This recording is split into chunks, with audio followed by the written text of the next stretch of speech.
Salut les amis, salut tout le monde et bienvenue sur votre chaîne d'information préférée New World Africa. Ici vous avez le meilleur des informations africaines et même mondiales. Nous vous informons sur les domaines tels que les problèmes sociaux, politiques. Commencez, il conviendrait que vous vous abonnez et de mettre un pouce bleu à la vidéo si elle vous semble intéressante et surtout d'activer la cloche de notification pour ne plus manquer nos prochaines vidéos. Prenant la parole ce samedi soir, Ousmane Sonko s'en prend au chef de l'État Macky Sall. Des meurtres ont été enregistrés ce jour et pour le leader de PASTEF, il en est le seul responsable. Ousmane Sonko accuse ainsi directement Macky Sall. Je cite, « Je tiens à dire à Macky Sall que c'est un président assassin. Après avoir assassiné 14 personnes, le voilà qui ajoute 3 autres victimes à son répertoire. Tous ces crimes ne resteront pas impunis, je vous le promets, avertit-il.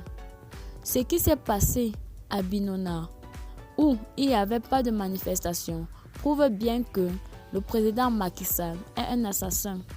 Un gendarme a visé et abattu un jeune homme. Il en a eu les ordres de le faire. Le général Moussa Fall a donné les instructions à ses gendarmes d'user de tous les moyens possibles. Bam-t-il. Ousmane Sonko a fait une déclaration sur les manifestations de ce 18 juin 2022 qui ont occasionné 3 morts. Pour lui, si la manifestation avait été autorisée, il n'y aurait jamais eu de mort. Pour Ousmane Sonko, cette manifestation marque bel et bien la fin du règne du président Macky Sall, qui quittera forcément le pouvoir en 2024, a-t-il assuré. Le maire de Ziguinchor a aussi mis en garde la France de rester en dehors des affaires intérieures du Sénégal.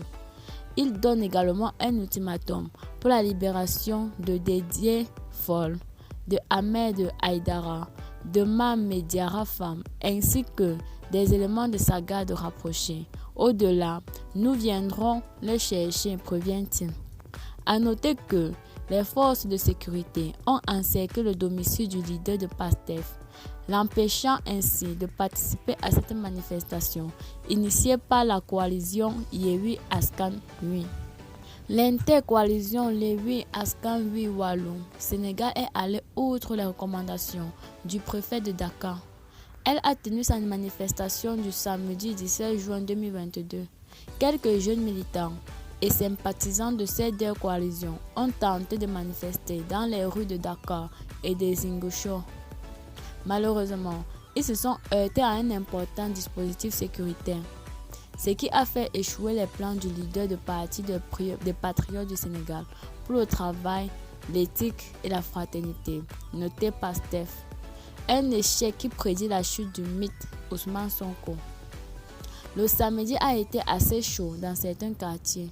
Des pneus ont été brûlés dans le triangle VDN Liberté 6 Colaba. Quelques jeunes ont répondu présents à l'appel de Ousmane Sonko et s'est allé à Yewwi. Cette manifestation ne s'est pas uniquement arrêtée à Dakar.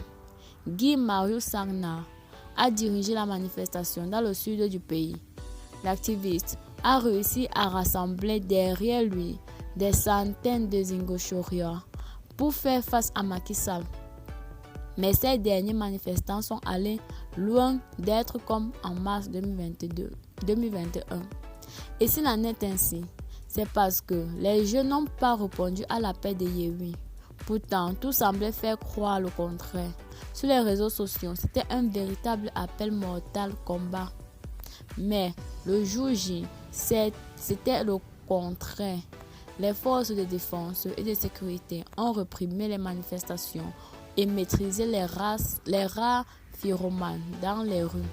Alors, qu'est-ce qui s'est passé? Au point que le leader de PASTEF ait perdu le soutien de sa base arrière. Cette question, Zabarou l'a posée à certains jeunes trouvés au rond-point Liberté 6, un des endroits chauds du samedi passé. Pour Baye, vendeur de friperie, les propriétaires sont ailleurs, à quelques jours de la Tabaski. Je n'en prendrai pas le risque de me faire arrêter pour des hommes politiques qui ont déjà une vie bien posée. Ni Ousmane Sonko, ni Macky Sall ne reviendront me donner de quoi acheter un mouton, déclare de classe marchand sous le chaud soleil de Dakar. Et il n'est pas le seul à penser ainsi.